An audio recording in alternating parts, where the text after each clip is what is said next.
से घूमने पान के लिए घर में खटा बाबा हम किया न के लिए हम पहले के लिए हमने ये रक्षा है ये बेटू क्या करेंगे साधु संग बीबी नहीं होती है ये सब क्या चाहिए आवाज मत कटा बाबा यहाँ कैमरे लगा क्या बनते हो तो गाने का क्या दे तो कहली ठीक है क्या करेंगे मुझे बिया कर दे क्या मोटी टीम के अरे तो मुझे सोच रहा है वो नहीं ये सब तो इंद्रासन का परिप्रयोग है। हाँ मेरे भक्त ये इंद्रासन का परिप्रयोग है। आज वेद भवन में मेरे पास आकर के धूम आरती मंगल गाकर के मुझे खोज किया है। ये सब इंद्रासन के परिचय बाबा। हाँ मेरे भक्त हम मेरा भवन के चेतन चलो साइड में खड़े हो जाते हो। साइड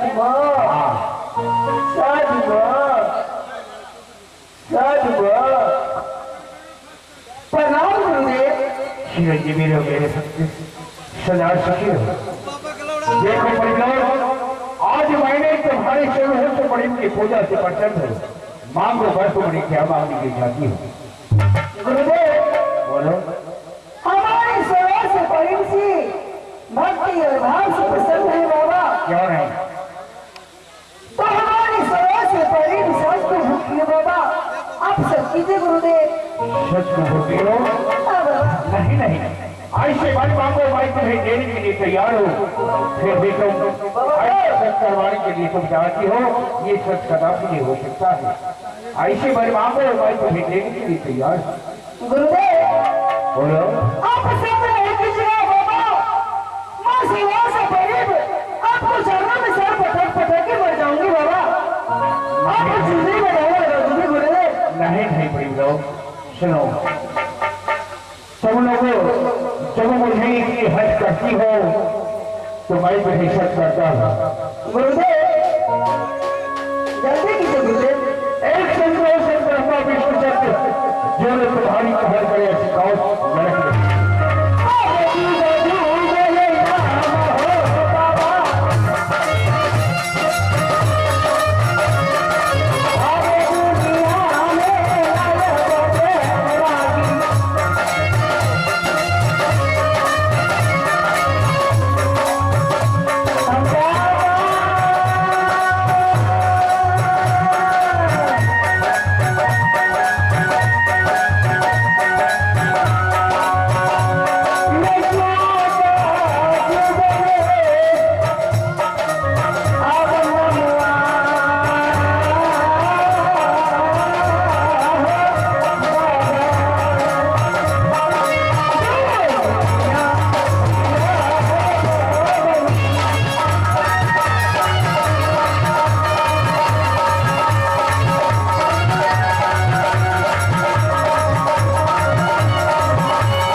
मेरा भक्त गोपी जी।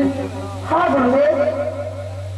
नहीं परिवार क्या बाबा जी कदापि नहीं हो सकता। आप सब ये है गुरु अब सबको पालन करना पड़ेगा बाबा। नारायण परिवार तो धोखा में चक्कर लगा करके मुझे इतनी बनाओ नहीं मुझे तो जान से भी प्यारा मेरा भक्त है फिर भी तुम मेरे भक्त को कोई धोखा में चक्कर मांगकर पड़ेगा। तो मेरे साथ बहुत बड़ा धोखा किया है। बोलो कथी कर छोड़ी चेतन तुमसे तो बड़ा चेला है। अच्छा मेरे भक्त को पीछे सिर्फ करवा कर ये परिवार मुझसे मांग लिया है। हम कहे थे कुछ गड़बड़ करे थे का मांग लेते, परसों तोरा मांग लेते, अच्छे खाने हमरे मांग लेते, और की पर को भी उमजेगा। अरे तुम शायद हो जाओ, बड़ी ये कहा है मेरी बात। मैंने अपने भक्त गोपीचंद को अपना चेला बनाया और मैंने उनसे 2 प्रश्न किया था। मेरे भक्त पूरे जोग हो गए अब हो।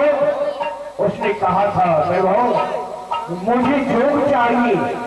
जोग का मतलब हुआ कि इस संसार में राम नाम को गुणगान करना, इस अपने गृह को त्याग करके मंदिर में जाकर के अपने राम नाम का ध्यान खा जाना। भोग का मतलब है कि अपने राज पर बैठ करके राज सिंहासन पर बैठ करके राज चला जा। मेरे भक्त गुरुदेव, मेरे भक्त गोपीचंद को तो योग है, इसके पास भोग नहीं है। गुरुदेव देगा बताइए गुरुदेव। जिसने अपने यार के दरबार जाएंगे सिमंदर, उस दिन तुम चलो बड़ी तेरा राह पर देखना, वहां मेरे भक्त गोपीचंद जाएंगे। तुम चलो तो बड़ी प्यास पूरा करके कहा उससे मन गल जाएंगे।